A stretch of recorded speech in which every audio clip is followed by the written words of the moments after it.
మనిషి పతనం గురించి ధ్యానించుకుంటా ఉన్నాము. మనిషి పతనము అనేటువంటిది ఆదికాండ 3వ అధ్యాయంలో ప్రారంభమైందని మనం చూసుకున్నాం. ఆదికాండ 3వ అధ్యాయాన్ని మనము 4 విభాగాలుగా 4 అంశాలుగా విడగొట్టుకున్నాం.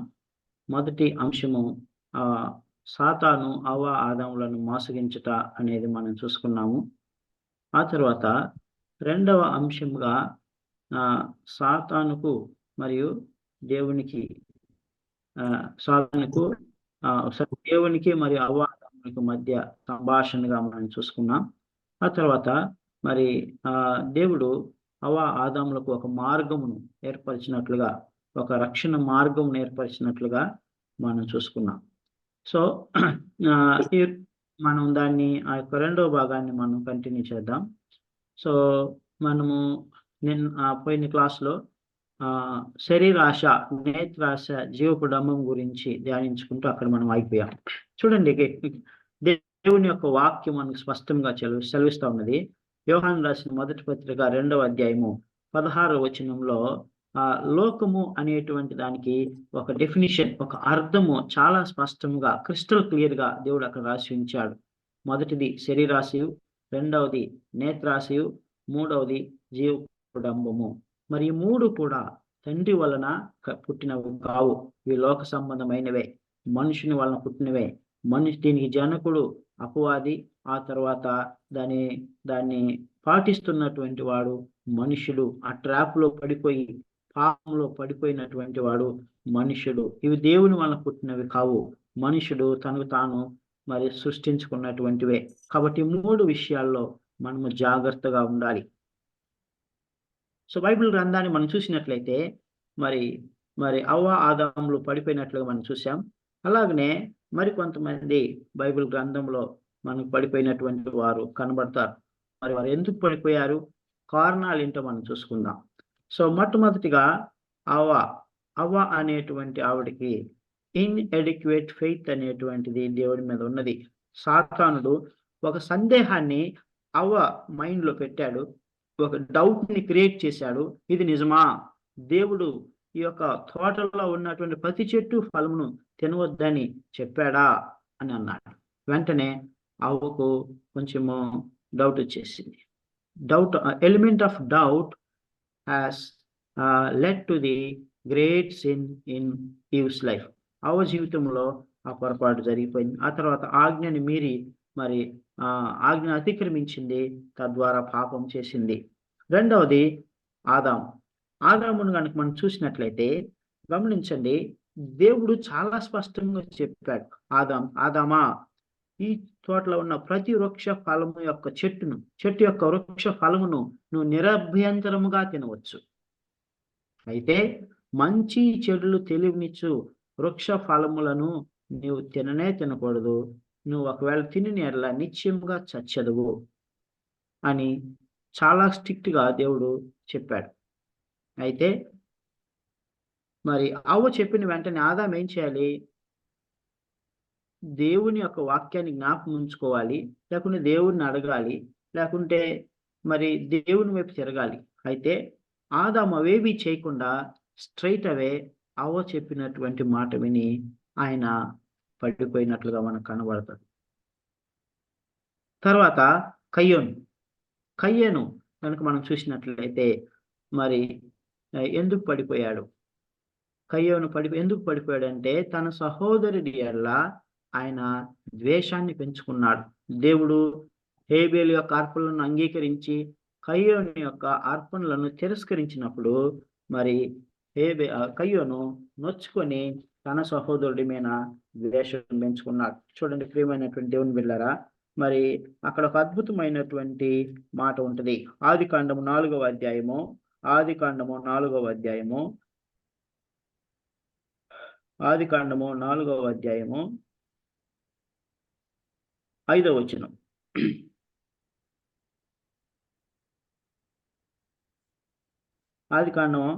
అధ్యాయం 4వ వచనం నుంచి చదువుకుందాం.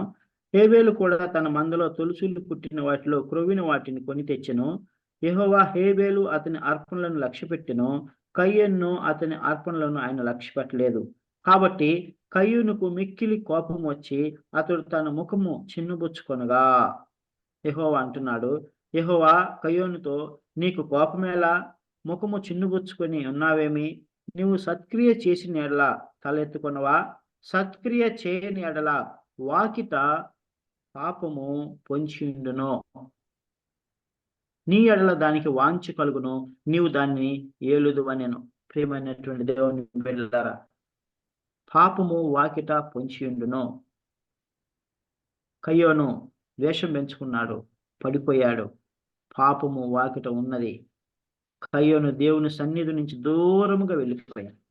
ప్రియమైనటువంటి దేవుని బిడ్డ, ఇవన్నీ కూడా మన జీవితంలో మన దేవుని నుంచి దూరం చేసేటువంటి పాపాలు. వీటి వల్ల మనం పడిపోతాం. తర్వాత బాలాము అనేటువంటి లేకపోతే బిలాము అనేటువంటి ఒక ప్రవక్త ఉంటాడు. ఆ ప్రవక్త మరి దేవుడు అంటాడు, ఇజ్రాయేలును ఆశీర్వదించాలి, నువ్వు శపించకూడదు అని అంటాడు. అయితే బాలాకు అనేటువంటి రాజు ఆయనకు డబ్బు ఆశ చూపించి, ధనాశ చూపించి ఆయన ఇజ్రాయేలును శపించు అని ఆ ప్రవక్తకి చెప్తాడు. అయితే ప్రవక్త ఆ యొక్క డబ్బు ఆశకు పోయి, గ్రీడీనెస్కి పోయి, ఆ యొక్క గ్రీడీనెస్కి పోయి ఇజ్రాయేలును శపించడానికి సిద్ధపడతాడు. ప్రియమైనటువంటి దేవుని బిడ్డలారా, ఆ తర్వాత మరి ఈ పాపం వలన ఆ ప్రవక్త పడిపోయి ఆ తర్వాత తన యొక్క ప్రాణాన్ని యుద్ధంలో కోల్పోయినటువంటి వాడుగా ఉన్నాడు.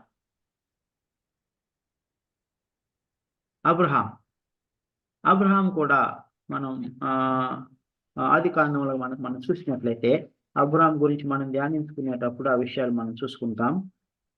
అబ్రహాము 15వ వచనంలో, ఆది కాండం 15వ వచనంలో మనం చూసినట్లయితే అబ్రహాంకి దేవుడు దేవునికి అబ్రహాం బలి అర్పించాడు. బలి అర్పించి ఆ యొక్క బలి అర్పించినటువంటి వాటిని రెండుగా మధ్యకి చీల్చి అక్కడ పెట్టేసి అక్కడ వాటికి కావలి ఉండమని దేవుడు వెయిట్ చేయమని చెప్పాడు. అయితే అబ్రహాం గాఢ నిద్ర కలుగుతుంది. గాఢ నిద్ర కలిగినప్పుడు పక్షులు వస్తాయి. మరి బలి అర్పించినటువంటి పక్షులు వాటిని అవి ముట్టుకుంటాయి. అప్పుడు దేవుడు అబ్రహాంని మరి చెప్తాడు, 430 సంవత్సరములు నీ సంతతి వారు ఐగుప్తులో మరి బానిసలుగా ఉంటారు అని అన్నాడు. తర్వాత ఏశావు ఎందుకు పడిపోయాడు? డెలీషియస్ ఫుడ్ కొరకు పడిపోయాడు. అంటే రుచికరమైనటువంటి చిక్కుడుగాయల కొరకు ఆయన జ్యేష్ఠత్వాన్ని నమ్ముకున్నాడు. ఆ విధంగా పడిపోయినటువంటి వ్యక్తిగా ఉన్నాడు. అంటే ఆయనకి ఏముంది? ఆయన సమస్య ఏంటి? He has A lust for food. అంటే ఆహారం కొరకైనా తిండిపోతులాగా ఆయన ఉన్నాడు, కనుక పడిపోయాడు. తర్వాత ఏలి ఎవరో హై ప్రీస్ట్, ప్రధాన యాజకుడు. షిలోహు ప్రార్థనా మందిరంలో ప్రధాన యాజకుడు. ఆయన కూడా పడిపోయినట్లుగా మనకు కనబడుతుంది. ఎందుకు పడిపోయాడంటే ఆయన కేర్లెస్నెస్, అజాగ్రత్తగా ఉండటం వల్ల దేవుడు అప్పగించినటువంటి పరిచర్యను జాగ్రత్తగా భయముతో వణుకుతో చేయకపోవటం వలన ఆయన పడిపోయాడు. ఆ తర్వాత సౌలు గారు, ఇజ్రాయేలుకు మొట్టమొదటి రాజు. ఆయన మరి అతిశయించాడు, గర్వించాడు. మరి దావీదు ఎడల ఆయన ద్వేషం పెంచుకున్నాడు. ఆయనలో ఆ యొక్క జలసి అనేటువంటిది వచ్చేసింది. అంత మాత్రమే కాదు, మరి దేవుడు చెప్పినటువంటి ఆజ్ఞను ఆయన మీరాడు.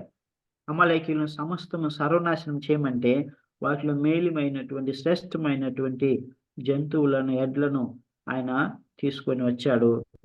తర్వాత సమూయేలు బలి అర్పించడానికి మరి ప్రవక్త అయిన సమూయేలు రావడం ఆలస్యమైనప్పుడు సౌలు మరి సమూయేలు చేయవలసిన పని చేస్తాడు. అందుకని ఆయన రాజుగా ఉండకుండా తీసేస్తాడు. దావీదు శరీరాశలో పడిపోయాడు. ప్రియమైనటువంటి దేవుని బిడ్డలారా, బత్షెబతో ఆ మిద్దె మీద నుండి ఆవిడని చూసి ఆవిడతో పాపం చేశాడు. ఆవిడ భర్తను కూడా మరి హత్య చేయించాడు. గెహాజీ ఆయన మరి వస్త్రముల కొరకు, బహుమానముల కొరకు దురాశ కలిగి ఆయన పడిపోయినట్లుగా మనం చూస్తాం. సొలొమోన్కి దేవుడు సమస్త వైభవం ఇచ్చాడు.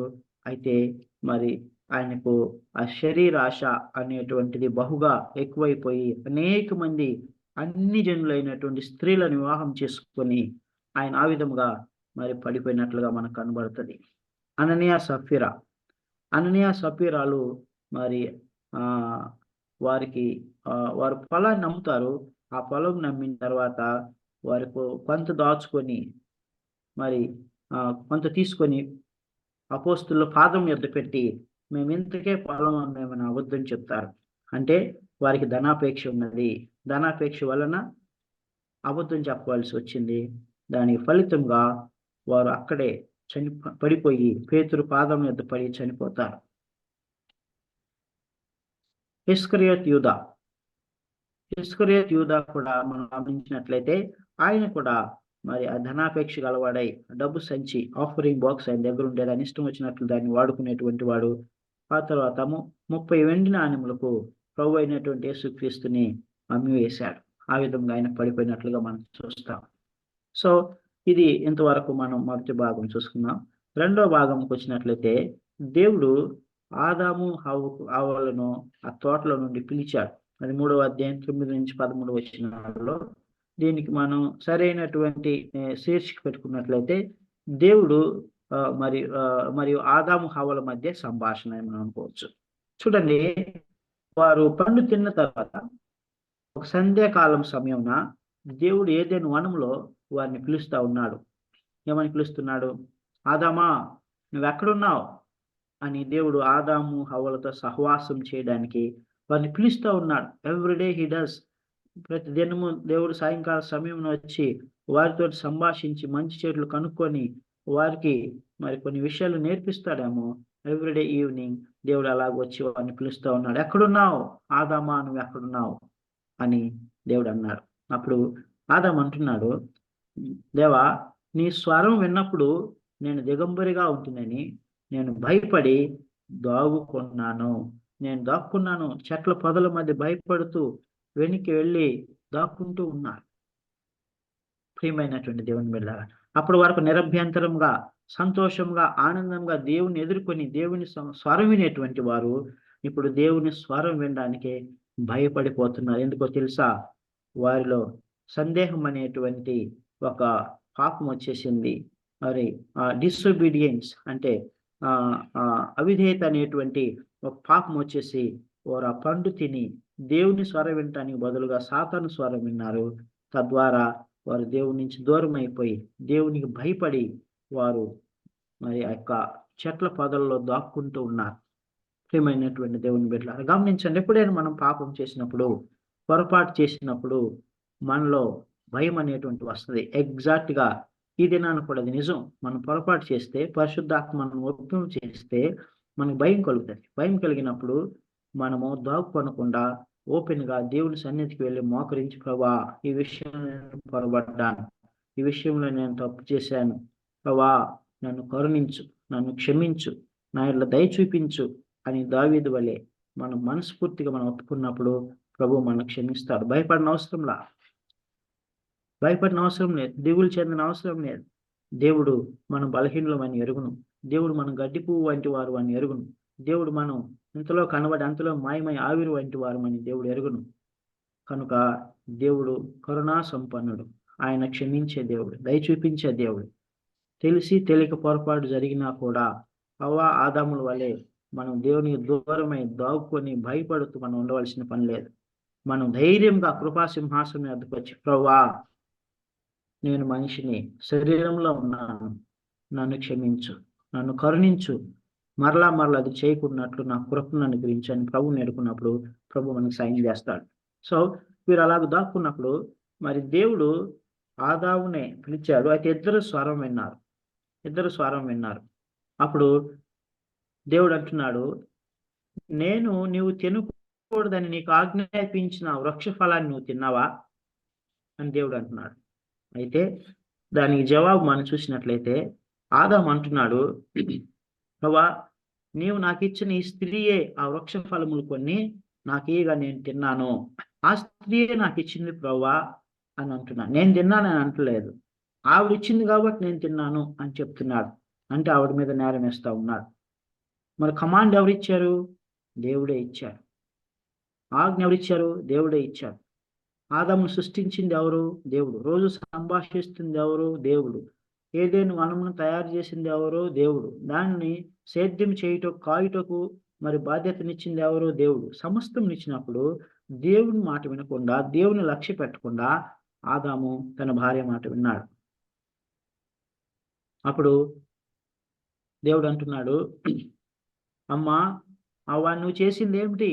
నువ్వు ఈ పని ఎందుకు చేశావు అని దేవుడు హవ్వను అడుగుతా ఉన్నాడు. అప్పుడు హవ్వ అంటుంది, హవ్వ, మరి ఈ సర్పము నన్ను మోసపుచ్చింది, అందువల్ల నేను తిన్నాను. ఈ సర్పం వల్లనే నేను మోసపోయి తిన్నాను అని సర్పం మీద నేరం వేస్తుంది. ప్రియమైనటువంటి దేవుని బిడ్డలారా, ఇప్పుడు మనం గమనిస్తే ముగ్గురు వ్యక్తులతో దేవుడు సంభాషిస్తున్నాడు. ఆదాము, హవ్వ. ఆ తర్వాత సర్పంతో కూడా సంభాషిస్తాడు. సో ఈ యొక్క సంభాషణలో మనం గమనించినట్లయితే they are blaming one another. అంటే వారు చేసింది వారు గ్రహించకుండా, నాది పొరపాటు అని అనకుండా వేరే వాళ్ళ మీద నేరం వేస్తా ఉన్నారు. చూడండి, ఈ యొక్క ఫోటోలో మనం చూసినట్లయితే ఈ పిక్చర్లో దేవుడు ఇక్కడ నుంచి అడుగుతా ఉన్నాడు. వెలుగై ఉన్న దేవుడు అడుగుతున్నాడు. God was asking Adam, Adam where are you అంటున్నాడు. ఆదాము ఏమంటున్నాడు? చేయి చూపించి, అవ్వ వైపు చేయి చూపించి అంటున్నాడు, ఇదిగో నువ్వు నాకు ఇచ్చిన ఈ స్త్రీయే, ఈ స్త్రీ వల్లనే నేను ఆ పండు తిన్నాను అని అంటున్నాడు. మరి అవ్వ ఏమంటుంది? అవ్వ సర్పం మీద బ్లేమ్ చేస్తా ఉంది. ఎట్లా? చేయి చూపించి, ఇదిగో నీవు నాకు ఈ యొక్క సర్పం వల్ల నేను మోసపోయాను, నేను మరి ఆ పండు తిన్నాను అని అంటుంది. ప్రియమైనటువంటి దేవుని బిడ్డలారా, blame game is not the right way in Christian life. మన యొక్క ఆత్మీయ జీవితంలో మరి మనం చేసినటువంటి పొరపాట్లను ఉన్నట్లుగా పూర్ణ హృదయంతో మనం దేవుడి సన్నిధికి వెళ్ళి ఒప్పుకున్నప్పుడు మనం కనికరింపబడతాం. అయితే వీళ్ళు ఒకరి మీద ఒకరు నేరం వేసుకుంటున్నారు. మన కుటుంబ జీవితంలో కానీ, మన ఆఫీస్ లైఫ్లో కానీ, మన చర్చ్ లైఫ్లో కానీ, should never ever blame others. మన ఇతరులను మనం బ్లేమ్ చేయకూడదు, వారి మీద నేరం వేయకూడదు. మనల్ని మనం మొదటిగా పరీక్షించుకున్నాడు. డెఫినెట్గా మనం పరీక్షించుకున్నప్పుడు మన పొరపాట్లు మనకు తెలుస్తాయి. వాటిని మనం సరి చేసుకోవాలి.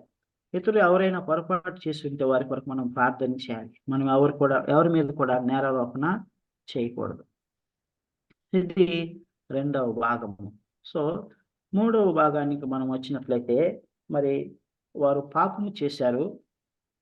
దాని యొక్క ఆ పాపమునకు దేవుడు మరి నిజాలు తెలుసుకొని వారికి తీర్పు తీరుస్తా ఉన్నాడు. God's judgment over sin committed by Satan, Eve and Adam. So we should not say Satan committed sin. So because from the beginning Satan was like that. So అవ్వ ఆదాములు వారు నిర్దోషులుగాను నిష్కపటులుగాను సృష్టించబడిన తర్వాత వారు మరి పాపం చేశారు. దేవుని యొక్క తీర్పును మనం గమనించినట్లయితే మరి 3వ అధ్యాయంలోనే మనకి చివరి భాగంలో కనబడుతుంది. ఆదికాండం 3వ అధ్యాయం చివరి భాగంలో చూడండి, మొట్టమొదటిగా సాతాను దేవుడు అడుగుతా ఉన్నాడు. 3వ అధ్యాయము 3వ అధ్యాయము 14వ వచనం. అందుకు దేవుడైన యెహోవా సర్పముతో, నీవు ఈ కార్యం చేసినందున పశువులన్నిటిలోనూ భూజంతువులన్నిటిలోనూ నీవు శపింపబడిన దానివై నీ కడుపుతో ప్రాకుచు నీవు బ్రతుకు దినములన్నీ మన్ను తిందువు అంటున్నాడు. మొట్టమొదటిగా సాతాను మీదకు వచ్చినటువంటిది ఏంటంటే శాపము. చూడండి, మొదటి మాట మనం చూసుకున్నట్లయితే ఇక్కడ పశువులన్నిటిలోనూ భూజంతువులన్నిటిలోనూ నువ్వు శపించబడిన దానివై అన్నాడు. అన్నిటికంటే అత్యధికమైనటువంటి శాపాన్ని సాతానుకు దేవుడు ఇచ్చాడు. ఎందుకో తెలుసా? 3వ అధ్యాయం మొదటి వచనం. దేవుడైన యెహోవా చేసిన సమస్త భూజంతువులలో సర్పము యుక్తి గలదై ఉండెను. ఏం గలదై ఉంది? యుక్తి గలదై ఉంది. భూజంతువులన్నిట్లో యుక్తి గలదై ఉన్నది కనుక మరి దేవుడు చేసినటువంటి అవ్వ ఆదాములను మోసం చేసిన కనుక అన్నిటికంటే ఎక్కువ శాపాన్ని ఇచ్చాడు. ప్రియమైనటువంటి దేవుని బిడ్డల, నాకు ఉంచుకోనండి, దేవుడు మనకిచ్చినటువంటి యుక్తిని, మనకిచ్చినటువంటి జ్ఞానాన్ని దేవుని మహిమ కొరకు మనం వాడాలి. కానీ మరి ఇతరులకు అభ్యంతరకరంగా, ఇతరులను మరి మోసపుచ్చే విధముగా, ఇతరులను నష్టపరిచే విధముగా మన జీవితంలో ఉండకూడదు. అది సాతాను స్వభావము. అయితే దాని పర్యవసానం పాపమునకు జీతం మరణం. అయితే మరి ఎంత ఎక్కువగా యుక్తి కలిగినటువంటి జ్ఞానం దానికి ఇచ్చాడు దేవుడు, అంత ఎక్కువగా అది ప్రజలను మోసం చేస్తుంది కనుక అన్నిటిలో కన్నా శపింపబడినదై సాతాను ఉన్నది. రెండవ శాపం మనం చూసినట్లయితే, నీవు కడుపుతో ప్రాకుచు. కడుపుతో నేను ప్రాకుదు. అప్పటి వరకు మరి ఆ సర్పానికి దేవుడు ఎంత గొప్ప భాగ్యాన్ని ఇచ్చాడో మనకు తెలియదు. అయితే మరి ఆ సాతానుని దేవుడు ఈ విధంగా శపించాడు. నీ బ్రతుకు దినం అంతా కూడా నువ్వు భూమి మీద ప్రాకుతూ వెళ్తావు, కడుపుతో ప్రాకుతూ వెళ్తావు. అది పనిష్మెంట్. తర్వాత నువ్వు బ్రతుకు దినములన్నీ మన్ను తిందువు, మట్టే తింటావు. నువ్వే ఫ్రూట్ తినడానికి వీల్లేదు, నువ్వే చెట్టు ఆకు తినడానికి వీల్లేదు, శ్రేష్టమైనది ఏది తినడానికి వీల్లేదు, నువ్వు అర్హుడు కావు అని దేవుడు సాతాను శపించాడు. ప్రియమైనటువంటి దేవుని బిడ్డలారా, మరి నీకును స్త్రీకిని నీ సంతానమునకు ఆమె సంతానమునకు వైరము కలుగు చేసేదను. ప్రియమైనటువంటి దేవుని బిడ్డలారా, గమనించండి, ఇక్కడ దేవుడు మరి చాలా స్పష్టంగా సాతాను శపించాడు. అన్నిటికంటే శపించబడిన దాను, నువ్వు కడుపుతో ప్రాగుచు నువ్వు బ్రతుకు దినములన్నీ మన్ను తిందువు, మరియు నీ సంతానమునకు స్త్రీ సంతానమునకు వైరము కలుగు చేసేదను. 15వ వచనంలో మనం చూసినట్లయితే ఆ చివరి భాగంలో, అది నిన్ను తల మీద కొట్టును, నీవు దానిని మడమ మీద కొట్టుదువని చెప్పాను. ఈ యొక్క వాక్య భాగాన్ని మనం చూసినట్లయితే ప్రభు అయినటువంటి యేసుక్రీస్తు కలువరి శిలువలో సాతానును తన కలువరి శిలువలో సాతానును తన పాదముల కింద అణగద్రొక్కాడు. సాతానును Jesus Christ has crushed the Satan underneath his feet. ఆయన పాదములతో త్రొక్కివేశాడు.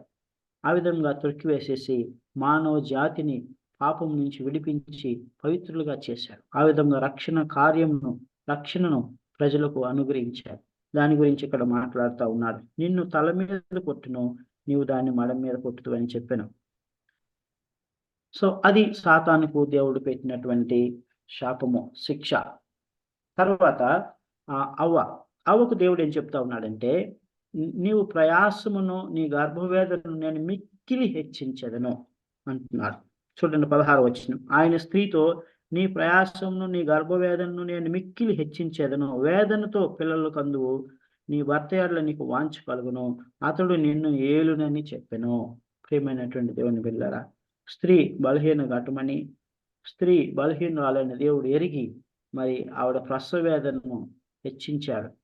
ఆ తర్వాత మరి నీవు యజమానురాలుగా ఉండటానికి వీల్లేదు, నీ భర్త నిన్ను ఏలును అని దేవుడు మరి ఆ యొక్క ఆజ్ఞని జారీ చేశాడు. ఇది దేవుని వలన పుట్టింది. ఇంటికి యజమానుడుగా భర్త ఎందుకు ఉంటాడంటే అది దేవుని వద్ద నుంచి వచ్చినటువంటి ఆజ్ఞ. మరి స్త్రీ మరి కొన్ని విషయంలో బలహీనురాలు, ఎమోషనల్గా ఉంటుంది కనుక దేవుడు తన సార్వభౌమాధికారాన్ని బట్టి భర్తకు భార్య మీద అధికారమును, అంటే ఆ యొక్క అథారిటీని ఆల్రెడీ ఇచ్చి ఉన్నారు. సో ఈ లోకంలో మనం చూస్తూ ఉంటాం మరి ఏంటంటే ఈక్వాలిటీ అని, జెండర్ ఈక్వాలిటీ అని, లేకుంటే మనం ఇంకా చాలా విషయాలు మనం చూస్తాం. సో అవన్నీ కూడా ఏంటంటే మానవుడు ఏర్పరచుకున్నవే. అయితే దేవుడు స్పష్టంగా చెప్తా ఉన్నాడు, దేవుడు చాలా స్పష్టంగా చెప్తా ఉన్నాడు ఏంటంటే she shall be ruled by her husband. So అది తర్వాత మనం ఇంకా చూసుకున్నట్లయితే ఈ 3 విషయాలు అవ్వను గురించి దేవుడు చెప్పాడు. ఇది అవ్వకు పనిష్మెంట్. ఎందుకు? దేవుడి మాట వినకుండా సందేహించి సాతాను మాట విన్నది, ఆ పండు తిన్నది. తర్వాత 3వ వ్యక్తి. సో ఇక్కడ ఆదామును కూడా దేవుడు శపించాడు. ఆదామును బట్టి నేల శపింపబడి ఉన్నది అని మొట్టమొదటిగా చెప్పాడు. తర్వాత నువ్వు ప్రయాసముతో మరి నువ్వు ఈ యొక్క పొలాన్ని సేద్యం చేస్తావు, దాని నుండి వచ్చిన పంటను నువ్వు తిందువు అని అన్నాడు. చూడండి 17-18 వచనాల్లో ఆయన ఆదాముతో, నీవు నీ భార్య మాట విని తినవద్దని నేను నీకు ఆజ్ఞాపించిన వృక్ష ఫలములు తింటివి గనుక నీ నిమిత్తము నేల శపించబడి ఉన్నది. ప్రయాసంతోనే నువ్వు బ్రతుకు దినములన్నీ దాని పంట తిందువు, అది మొండ్ల తుప్పులను గచ్చ పొదలను నీకు మొలిపించును. పొలములోని పంట తిందువు, నీవు నేలకు తిరిగి చేరు వరకు నీ ముఖము చెమట కార్చి ఆహారం తిందువు. ఏలయనగా నేల నుండి నీవు తీయబడితివి, నీవు మన్నే గనుక తిరిగి మన్నైపోదు అని చెప్పెను. ప్రియమైనటువంటి దేవుని బిడ్డలారా, చూడండి, ఇక్కడ ఆదాముకి అత్యధికమైనటువంటి మరి తీర్పుని దేవుడు ఇస్తా ఉన్నాడు. ఇప్పుడు నాకు తెలిసి దేవుడు మొదట్లో సృష్టించినటువంటి ఆ భూమి మీద ముండ్ల తొప్పలు కానీ గచ్చ పొదలు కానీ లేవు. కేవలం మనిషి యొక్క పాపమును బట్టి, మనిషి యొక్క అతిక్రమమును బట్టి, అవిధేయతను బట్టి దేవుడు మనిషికి ఆ శాపాన్ని ఇవ్వడాన్ని బట్టి ఆ ముండ్ల తొప్పులను గచ్చ పొదలను భూమి మీదకి దేవుడు పంపించాడు.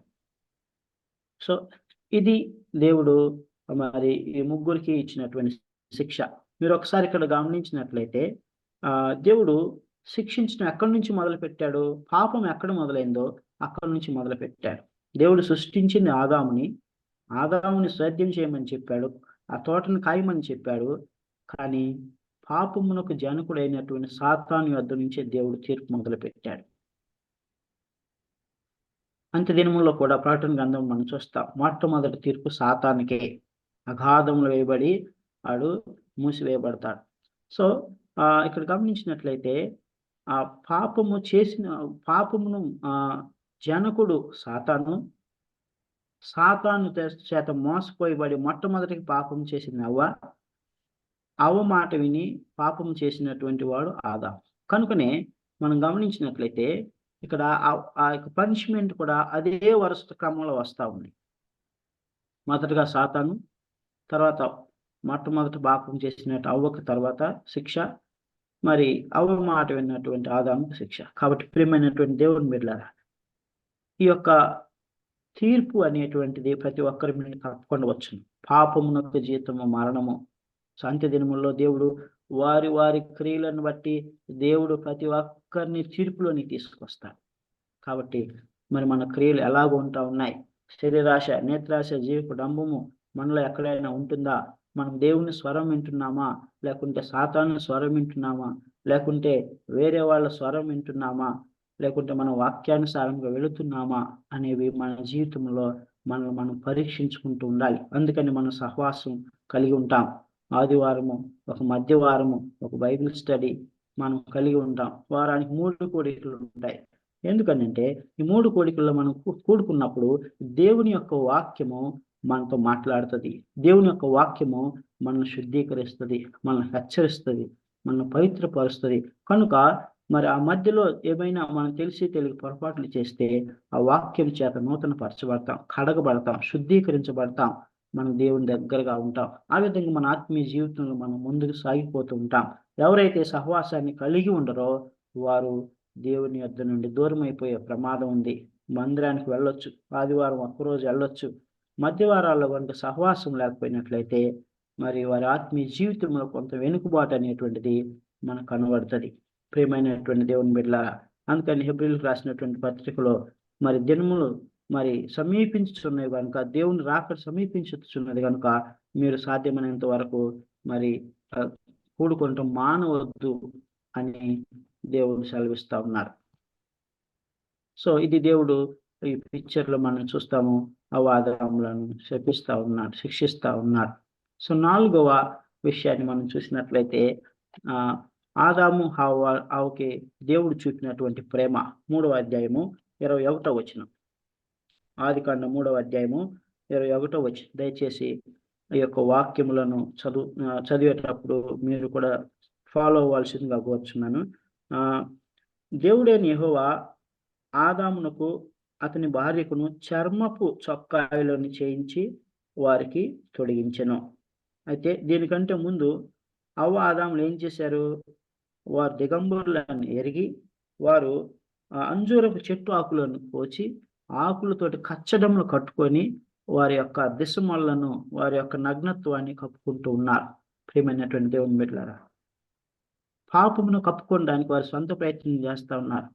అయితే వారు దాన్ని పూర్తిగా కప్పుకోలేకపోయారు. పాపాన్ని తన స్వశక్తి చేత, తన సొంత జ్ఞానము, తెలివి, బలము చేత మనుష్యుడు పాపాన్ని కడుక్కొనలేడు, పాపాన్ని మరి శుద్ధీకరించుకొనలేడు, మరి కప్పుకొనలేడు. అయితే కేవలము దేవుని యొక్క వాక్యం ద్వారానే మనం శుద్ధీకరించబడతాం. దేవుని యొక్క పరిశుద్ధ రక్తంలోనే మనం కడగబడతాం. దేవుడు అందుకనే వారి పాపమును దేవుడు క్షమించి, గమనించి, వారి మనుషులను ఎరిగి దేవుడు వారి కొరకు ఏం చేశాడు? చర్మపు చొక్కాయలను చేయించి వారికి తొడిగను. అంటే మరి ఆ యొక్క తోటలో ఒక బలిని దేవుడు అర్పించి, ఆ బలిపీఠం మీద బలిని అర్పించి, ఆ యొక్క చర్మాన్ని, జంతువుల చర్మాన్ని తీసి మరి అవ్వ ఆదాములకు చర్మపు వస్త్రములు చేయించి వారి నగ్నత్వాన్ని దేవుడు కప్పాడు. అంటే వారి పాపమును క్షమించాడు. అంటే వారిని కరుణించాడు. అంటే ఇది మనకు పాత నిబంధన గ్రంథంలో మరి భక్తులు పాప పరిహారార్థ బలిని అర్పిస్తారు కదా. పాప పరిహారార్థ బలిని బలిపీఠం మీద అర్పిస్తారు. దానికి సాదృశ్యంగా ఉన్నది. సంవత్సరంకి ఒకసారి ప్రధాన యాజకుడు ఇజ్రాయేలీలు జాతి పాపముల కొరకు, వాటి క్షమాపణ కొరకు ఒక్కసారి అద్భుతంగా ఆయన బలి అర్పించి ఇజ్రాయేల్ పాపములు ప్రాయశ్చిత్తం చేస్తాడు. అదేవిధంగా ఎవరైనా పాపం చేస్తే వారు కూడా మరి యాజకుని దగ్గరకు వచ్చి పాప పరిహారార్థ బలిని వారు అర్పిస్తారు. సో అదే కార్యాన్ని ప్రభు అయినటువంటి యేసుక్రీస్తు కల్వరి శిలువలో మనందరి కొరకు చేసి ఉన్నాడు. ప్రభు అయినటువంటి యేసుక్రీస్తు నీ పాపములను, నా పాపములను క్షమించడం కొరకు ఒక్కసారే మరి గొర్రెపిల్లగా వధించబడ్డాడు. ఆయన చిందించినటువంటి నిష్కలంకమైన, నిర్దోషమైన, పవిత్రమైన రక్తం ద్వారా మన పాపములు కడగబడినాయి. ప్రియమైనటువంటి దేవుని బిడ్డలారా, మరి ఈ యొక్క కార్యాన్ని దేవుడు మరి హవ్వ ఆదాముల కొరకు చేశాడు. అది దేవుని యొక్క ప్రేమ, అగాపే ప్రేమ. వారు పాపం చేసినప్పటికీ, అవిధేయులైనప్పటికీ, సందేహించినప్పటికీ, పడిపోయినప్పటికీ దేవుని వారు విడిచిపెట్టకుండా వారి పాపమును కప్పాడు. అంటే వారిని క్షమించాడు, చూపించాడు. చూడండి, ఇక్కడ ఒక విషయం మనం జ్ఞాపకం ఉంచుకోవాలి. మన పాపములకు క్షమాపణ దొరుకుతుంది, కానీ మనం క్షమించబడతాం, కానీ రెండవ మరణం నుంచి తప్పించబడతాం. కానీ కొన్నిసార్లు పాపం యొక్క పర్యవసానాన్ని మనం అనుభవించవలసి ఉంటుంది. పాపం యొక్క పర్యవసానం ఏంటి? పాపం యొక్క పర్యవసానం అవ్వేమో మరి ప్రసవ వేదనతో పిల్లలను కను, మరి ఆదామేమో ఆయన చెమట వచ్చి కష్టపడి శ్రమించి మరి ప్రయాసపడి మరి పంట వేసి దాని నుంచి వచ్చినటువంటి పంటను ఆయన తినాలి. ప్రియమైనటువంటి దేవుని బిడ్డలారా, సో మనం గమనించవలసింది ఏంటంటే, మరి మనం చేసినటువంటి పాపమునకు దాని పర్యవసానాన్ని ఎవరైనా అనుభవించాలి. కొన్నిసార్లు దేవుడు ఆ పర్యవసానాన్ని తీసివేయచ్చు, బట్ బై అండ్ లార్జ్ పర్యవసానాన్ని అనుభవించవలసి ఉంటుంది. దావీదు పాపం చేశాడు, శరీరాశిలో పడిపోయాడు. అయితే దేవుడు 6 నుంచి 7 విపత్తులను దావీదు జీవితంలో మరి తీసుకొచ్చాడు. ఇది తప్పకుండా నీ జీవితంలో జరుగును అని చెప్పాడు. దావీదు పాపాన్ని క్షమించాడు, ఆయన మరణాన్ని తప్పించాడు, కానీ దాని పర్యవసానాన్ని మాత్రం అనుభవించవలసిందే. కాబట్టి ప్రియమైనటువంటి దేవుని బిడ్డలారా, మనము మరణం నుండి తప్పించబడవచ్చు, అయితే పాపము చేస్తే దాని పర్యవసానాలను ఈ లోకంలో మనం అనుభవించవలసిందే. సో 3వ అధ్యాయం 23వ వచనంలో ఆల్రెడీ మనం చూసుకున్నాం. అదేంటంటే దేవుడు వారిద్దరిని కూడా తోట నుంచి బయటికి పంపించేశాడు. ఏదైనా తోట నుంచి బయటికి పంపించి భూమి మీదకి పంపించాడు. ఈ నెల నుండి తీయబడినో దాన్ని సేద్యపరచుటకు ఏదైనా తోటలో నుండి అతన్ని పంపివేసాను. ప్రియమైనటువంటి దేవుని బిడ్డలారా, గమనించండి, ఇక్కడ మరి స్కాలర్స్ ఏం చెప్తారంటే, అక్కడే ఉంటే మరి అదే ఆ పాప స్థితిలోనే జీవవృక్షాలు ఫలాన్ని తింటే అతనికి విడుదల ఉండదు, అతను పాపంలోనే ఉంటాడు సదాకాలము. కనుక జీవవృక్ష ఫలం తినకున్నట్లు, పాపంలో తినకున్నట్లు అక్కడ ఒక కెరూబు నుంచాడు. మరి అక్కడ ఒక మనం గమనించినట్లయితే తూర్పు దిక్కున కెరూబును కాపులా ఉంచి ఖడ్గ జ్వాలను నిలవబెట్టాడు, మరి భూమిని పంపించాడు. ప్రియమైనటువంటి దేవుని బిడ్డలారా, సో మనిషి సంపూర్ణుడై పరిపూర్ణుడై దేవుని యొక్క రాజ్యంలోని ప్రవేశించాలని దేవుడు ఆశపడ్డాడు. ప్రియమైనటువంటి దేవుని బిడ్డలారా, దేవుడు వారి పాపాన్ని కప్పాడు, అయితే దాని పర్యవసానాన్ని మాత్రం వారికి ఇచ్చిన పర్యవసానాన్ని అనుభవించడానికి భూమి మీదకి పంపించేశాడు. సో మరి మనం ఈ 4 విషయాల గురించి 3వ అధ్యాయంలో మనం చూసుకున్నాం. మనిషి పతనం, సాతాను హవ్వను మోసగించడం చూసుకున్నాం. మరి దేవుడు హవ్వ ఆదాములతో సంభాషించటము, తర్వాత అవిధేయతకు వచ్చినటువంటి తీర్పు. అయితే దేవుడు చివరిగా హవ్వ ఆదాములను ప్రేమించి వారి నగ్నత్వాన్ని కప్పాడు. మరి అట్లాంటి జంతువుల చర్మంను ద్వారా వస్త్రములను చేసి, చొక్కాయలను చేసి వారి నగ్నత్వాన్ని కప్పాడు. So what we should learn from this chapter, or from this part of the Genesis, fall of man. So is there disobedience or doubt in our lives? అంటే మన జీవితాల్లో మరి ఏదైనా సందేహాలు ఉన్నాయా? దేవుని యొక్క సార్వభౌమాధికారాన్ని కానీ, దేవుని యొక్క ఆజ్ఞలను కానీ, దేవుని యొక్క వాగ్దానాలను కానీ, దేవుడు మనకిచ్చినటువంటి ఆ యొక్క నిబంధనలను కానీ, బైబిల్ గ్రంథంలో ఉన్నటువంటి ఏ వాక్యంను బట్టి అయినా మనం సందేహిస్తున్నామా? మనం అవిధేయత చూపుతున్నామా? అభ్యంతర పడుతున్నామా? అంటే మరి మరి మన యొక్క కుటుంబ బ్యాక్గ్రౌండ్ని బట్టి, లేకుంటే నేపథ్యాన్ని బట్టి, మన ఈ లోకంలో ఉన్నటువంటి పరిస్థితులను బట్టి, మన ఇరుగు పొరుగు వారిని బట్టి మనము దేవుని సందేహిస్తున్నామా? మరి వారిని సంతోషపరచడానికి దేవుని యొక్క ఆజ్ఞలకు, కట్టడలకు, నిబంధనలకు మనం అవిధేయం అవుతున్నామా? మనం పరీక్షించుకున్నాలి. ప్రియమైనటువంటి దేవుని బిడ్డ, God first, the one who created the heavens and earth, the one who created you and me should be the top priority. So దేవుడు మొట్టమొదటిగా మనకు అవసరం. ఆ తర్వాత ఈ లోకంలో ఉన్న వారందరూ, లేకుంటే మనము మన ఆత్మను కోల్పోయేటువంటి వారం ఉంటాం. మనము మనుషులను సంతోషపెట్టేవాటి వారంగా ఉన్నట్లయితే మనం యేసుక్రీస్తు దాసులము కాదు అని పౌలు గారు చెప్తున్నాను. ఒకవేళ నేను మనుషుని సంతోషపెట్టేవాడినైతే నేను ఈ క్రీస్తు యేసు దాసులను కానే కాదు అంటున్నాడు. ప్రియమైనటువంటి దేవుని బిడ్డలారా, what happen to Adam and Eve? హవ్వ మోసపోయింది. ఆడము తన భార్యను సంతోషపెట్టడానికి ఆ పండ్లు తిన్నాడు. తద్వారా శాపాన్ని తెచ్చుకున్నాడు. మానవ జాతి మీదకి శాపం వచ్చింది. ప్రియమైనటువంటి దేవుని బిడ్డలారా, చూడండి, రోమన్స్ చాప్టర్ 5 verse 12. రోమీయులకు రాసినటువంటి పత్రిక 5వ అధ్యాయంలో ఒక మాట ఉంటుంది. 5వ అధ్యాయము 12వ వచనం. ఇట్లుండగా ఒక మనుషుని ద్వారా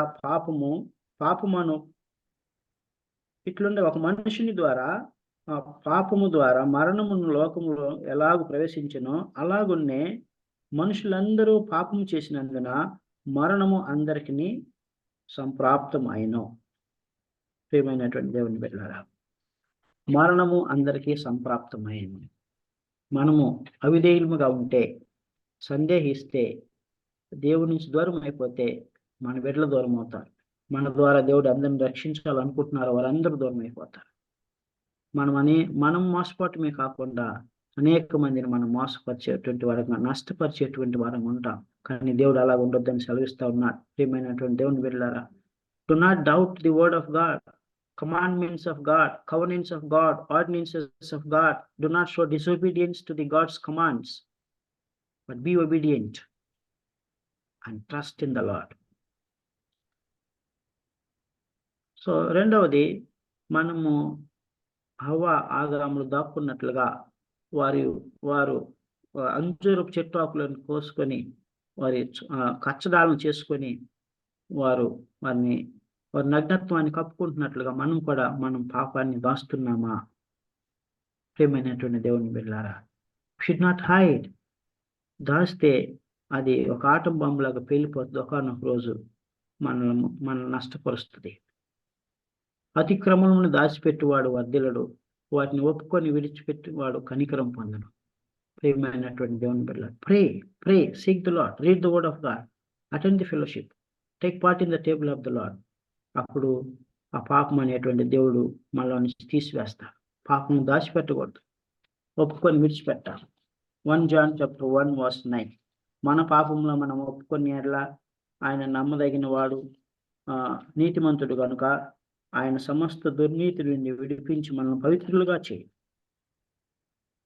మన పాపములను క్షమించి సమస్త దుర్నీతి నుండి మనలను పవిత్రులుగా చేయను. ప్రియమైనటువంటి దేవుని బిడ్డలారా, we should not hide sin. So Then another thing, that are we blaming others for our mistakes also? అంటే మనం కూడా పాలుభాగస్తులమే, మరి మనము ఇతరులను నిందిస్తున్నామా? So is there lust of flesh, lust of eyes and pride of life in our lives, in any nook and corner of our lives? అంటే మన జీవితంలో ఏమైనా ఉంటున్నారా? ఏమైనటువంటి దేవుని బిడ్డలారా, వీటన్నిటిని కూడా విడిచిపెట్టాలని ప్రభు జ్ఞాపకం చేస్తా ఉన్నాడు. గలతీయులకు రాసినటువంటి పత్రిక 5వ అధ్యాయము 23వ వచనంలో అంటున్నాడు. గలతీయులకు రాసిన పత్రిక 5వ అధ్యాయము 23వ వచనం. సో దీనికి సొల్యూషన్స్ మనం చూసుకున్నట్లయితే, మొట్టమొదటిగా మరి పాపంని ఎలా జయించాలి, శరీరాశను, నేత్రాశను, జీవకుడంబాన్ని మనం ఎలా జయించాలి, వీటి నుంచి మనం ఎలా బయటపడాలి అని కనుక మనం అనుకున్నట్లయితే, we should die to self. తను తాను సిలువ వేసుకున్నాడు. ప్రియమైనటువంటి దేవుని బిడ్డలారా, సో తను తాను సిలువ వేసుకున్నాడు. పౌలు గారు అంటాడు, గలతీయులకు రాసినటువంటి పత్రిక 2వ అధ్యాయము 20వ వచనం, గలేషియన్స్ చాప్టర్ 2:20. అద్భుతమైనటువంటి మాట, మనం అందరం బైహార్ట్ చేసి జ్ఞాపకం ఉంచుకోవాల్సినటువంటి మాట. Galatians chapter 2:20. నేను క్రీస్తుతో కూడా సిలువ వేయబడి ఉన్నాను, ఇకను జీవించువాడు నేను కాను, క్రీస్తే నాయందు జీవించుచున్నాడు. నేను ఇప్పుడు శరీరమందు జీవించున్న జీవితము నన్ను ప్రేమించి నా కొరకు తను తాను అప్పగించుకున్న దేవుని కుమారుని యందలి విశ్వాసం వలన జీవించుచున్నాను. ప్రియమైనటువంటి బిడ్డలారా, we have to crucify our flesh, the lust of flesh, the lust of eyes and pride of life. సిలువ వేయాలి. వాటిని మనం వదులుకున్నాలి, వాటికి నో చెప్పాలి, వాటిని తిరస్కరించాలి. ఎవడైనా నన్ను వెంబడించగోరిన ఎడల తను తాను తగ్గించుకొని తన సిలువుని ఎత్తుకొని నన్ను వెంబడింపవాలను. నంబర్ 1. నంబర్ 2, నీ స్వబుద్ధిని ఆధారం చేసుకొనక నీ పూర్ణ హృదయంతో యెహోవా యందు నమ్మకం ఉంచుము. This is what we need to do. మన సొంత జ్ఞానం ఉపయోగించకూడదు. బైబిల్ గ్రంథంలో ప్రభు ఏం మనకు చేయమని చెప్పాడో, ఈ గ్రంథంలో ఏం రాయబడి ఉన్నది అది మనం ఎరిగి ఉండి మరి దాంతో పోల్చుకొని వాక్యం ఎలాగ చెప్తే అలాగ మనం వెళ్ళాలి. దేవుని బిడ్డలారా, మరి అది మనం చేసినప్పుడు మనం పాపాన్ని జయిస్తాం. శరీరాశ, నేత్రాశ, జీవకుడంబాన్ని మనం జయిస్తాం. ఆ తర్వాత మనకి ఇంకా మనం గమనించినట్లయితే నంబర్ 3, మూడవ విషయం ఏంటంటే ఆశా నిగ్రహం, సెల్ఫ్ కంట్రోల్. మరి ఆత్మ ఫలములో 9వది, లాస్ట్ది, చివరిది ఒకటి ఉంటుంది. అదేంటంటే ఆశా నిగ్రహం, సెల్ఫ్ కంట్రోల్. ఆ తర్వాత అదే అధ్యాయము 23వ గలేషియన్స్ చాప్టర్ 5:23లో ఏమంటాడు? ఒక అద్భుతమైనటువంటి మాట అంటాడు. ఏమంటాడంటే, క్రీస్తు యేసు సంబంధులు శరీరమును దాని ఇచ్చలతోనూ దురాశలతోనూ సిలువ వేసి ఉన్నారు. Those who put to death the flesh and its deeds completely will have the self-control in their lives. So number 4, what we have to do is that if శోధన వచ్చినప్పుడు, పాపమునకు ప్రేరేపించే శోధన వచ్చినప్పుడు, we should learn to say no. We should learn to reject it by the word of God. ప్రభువైనటువంటి యేసుక్రీస్తుని సాతాను 3 సార్లు శోధించింది. 40 దినాల ఉపవాసం ఉన్న తర్వాత వాక్యం ద్వారా కూడా శోధించింది. అయితే ప్రభువైనటువంటి యేసుక్రీస్తు సున్నితంగా దాన్ని తిరస్కరించాడు. దెన్ పుట్ ఆన్ క్రైస్ట్, క్రీస్తుని ధరించుకొనుడి. Keep your selves in Christ shoes. రోమిలకు రాసిన పత్రిక 13వ అధ్యాయం 14వ వచనంలో మనం చూసినట్లయితే, మనం క్రీస్తుని ధరించుకోవాలి, క్రీస్తు స్వభావాన్ని ధరించుకోవాలి, క్రీస్తుని పోలి మనం నడుచుకోవాలి, మరియు క్రీస్తు యొక్క పాద రక్షకుల్లో మనల్ని మనం ఉంచుకోవాలి. We should put on the Christ shoes. మనం క్రీస్తులో పెట్టుకొని చూసుకోవాలి, క్రీస్తుతో పోల్చుకొని చూసుకోవాలి. యేసుక్రీస్తు పని చేస్తాడా? యేసుక్రీస్తు ఈ మాట మాట్లాడతాడా? యేసుక్రీస్తు ఇలాగూ మరి చెడు చూపు చూస్తాడా? యేసుక్రీస్తు మరి ఈ మార్గంలో వెళ్తాడా? ప్రియమైనటువంటి దేవుని బిడ్డలారా, అప్పుడు మనకు భయం వస్తుంది, అర్థం అవుతుంది, మనం వాటిని జయిస్తాం. సో ఇలాంటి మాదిరి కలిగినటువంటి జీవితాన్ని మన ముందు ఉంచినటువంటి వారిలో మొదటి వరుసలో ఉండేటువంటి వారు ప్రభువైన యేసుక్రీస్తు. మత్తయి సువార్త 4వ అధ్యాయం 3 సార్లు శోధించినప్పుడు వాక్యం ద్వారానే సాతానుకు సమాధానం చెప్పి సాతాను ఓడిస్తాడు. సాతాను అక్కడి నుంచి పారిపోతాడు. Resist the devil, he will flea away from you. అపవాదిని ఎదిరించుడి, వాడి మీ వద్ద నుంచి పారిపోను. ఎదిరించలా. ఎంటర్టైన్ చేసింది. పాపాన్ని ఎంటర్టైన్ చేయకూడదు. సాతాన్ని ఎంటర్టైన్ చేయకూడదు. శోధనలు మన జీవితంలో, మన తలంపులు ఎంటర్టైన్ చేయకూడదు. మన హృదయంలోనికి, మన మైండ్లోనికి పోనీయకూడదు. వెలుపల నుంచి వాటిని దూరపరచాలి. Joseph, what did he do? He ran away from the source of sin. Great temptation, గొప్ప శోధన. మరి పోతీఫరు భార్య ఆయన దగ్గరకు వచ్చి ఆయన పట్టుకొని నాతో శయనించమంది. 39వ అధ్యాయం 9వ వచనం చాలా స్పష్టంగా దేవుడు చెప్తా ఉన్నాడు. ఆదికాండం 39వ అధ్యాయము 9వ వచనం ఏమన్నాడు? చాలా స్పష్టంగా చెప్తా ఉన్నాడు. 39వ అధ్యాయము 9వ వచనం, నీవు అతని భార్యవైనందున నిన్ను తప్ప మరి దేనిని నాకు అప్పగింపుగా ఉండలేదు. కాబట్టి నేనెట్లు ఇంత ఘోరమైన దుష్కార్యం చేసి దేవునికి విరోధముగా పాపము కట్టుకుందినని తన యజమానుని భార్యతో అనెను.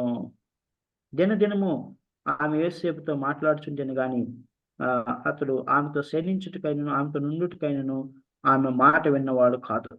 అయితే వన్ ఫైన్ డే ఆవిడ తను చేయి పట్టుకున్నప్పుడు ఆయన మరి ఆవిడని విడిచిపెట్టి బయటికి పారిపోయాడు. He ran away from the source of sin. How can you ఎంత ఘోరమైన దుష్కార్యం చేసి దేవునికి విరోధంగా ఎట్లు పాపం కట్టుకున్నాను? How can I do this great wickedness and sin against my God? నేను ఎప్పుడో చనిపోవాల్సిన వాడును. ఆ గుంటలో పడేసినప్పుడు నా ప్రాణం పోవాల్సింది. మరి నా సహోదరులను చంపేయాలని చూశారు. అయితే దేవుడు నన్ను ఆ గుంటలో నేను లేవనెత్తి రాజభవనంలోకి నన్ను నడిపించాడు. How can I do this great wickedness and sin against my God అంటున్నాను. ఎలీషాకి మరి విలువైనటువంటి వస్త్రములు, సన్నపు నార వస్త్రములు బహుమానంగా తీసుకొస్తారు. ఎవరు తీసుకొస్తారు? స్వస్థపరచబడినటువంటి నామాన్ని తీసుకొస్తారు. అప్పుడు ఎలీషా అంటాడు, నీవును నీ బహుమానములు నీతో ఉండును గాక, యెహోవా జీవముతోడు నేను వీటిని తీసుకొని అంటాడు. చూడండి ఎంత గొప్ప సాక్ష్యం. తర్వాత పేతురు కూడా మరి ప్రార్థన చేసినప్పుడు మరి అనేక మంది స్వస్థపరచబడటం, మరి దుష్టాత్మలు పోవటం, అట్లా గారెడి వాళ్ళు కూడా వాళ్ళు గారెడి విద్యను వదిలేస్తూ ఉన్నారు. అనేకులు సంఘంలో చేరుతా ఉన్నప్పుడు సీమోను అనేటువంటి గారెడి విద్య చేసేటువంటి వాడు పేతురు దగ్గరకు వచ్చి, అయ్యా ఈ యొక్క ఆత్మీయ వరములు నాకు కలుగునట్లు ఈ డబ్బులు తీసుకొని నాకు ఆ వరాన్ని ఇవ్వమంటాడు. అప్పుడు పేతురు గారు అంటాడు, అదేమన్ నీవును నీ ధనము నీతో ఉండును గాక. నువ్వు డబ్బుకు నన్ను కొనాలని చూస్తున్నావా? డబ్బుతో దేవుని యొక్క పరిశుద్ధాత్మ వరాన్ని కొనాలని చూస్తున్నావా? No, I'm not such a kind of person. I'm son disciple of living God. నేను సజీవుడైనటువంటి పునరుద్ధారుడైనటువంటి యేసుక్రీస్తు మరి శిష్యుడును. I will not do that అని తిరస్కరిస్తాడు. Moses overcame the pride of life. అంటే ఆయన ఏం చేశాడు? అతిశయించలేదు. ఆయన జీవపు డంబంగా నడుచుకోలేదు. ఆయన తాను తగ్గించుకున్నాడు. మోషే నా ఇల్లంతట్లో నమ్మకమైన వాడు, సాత్వికుడు అని దేవుడు సాక్ష్యం ఇచ్చాడు. ప్రియమైనటువంటి దేవుని బిడ్డలారా, these are the 4 runners before us. So what we need to do, we should take them as an examples. మన ముందున్నటువంటి ఆ యొక్క మాదిరి కలిగిన వారిని మనం తీసుకొని, అదేవిధంగా మనం ఇప్పుడు చూసుకున్నట్లుగా మరి ఈ యొక్క సొల్యూషన్స్ మనకు దేవుడు వాక్యం ద్వారా ఇచ్చినటువంటి యొక్క పరిష్కారాలను మనం చూసుకుంటూ పాపాన్ని జయించేటువంటి వారం ఉంటూ అంతం వరకు నమ్మకంగా ఉంటూ దేవుడి మహిమ రాజ్యంలోనికి ప్రవేశించే వారం ఉండాలని ప్రభు ఆశపడతా ఉన్నాడు. దేవుడి మాటలు దీవించును గాక.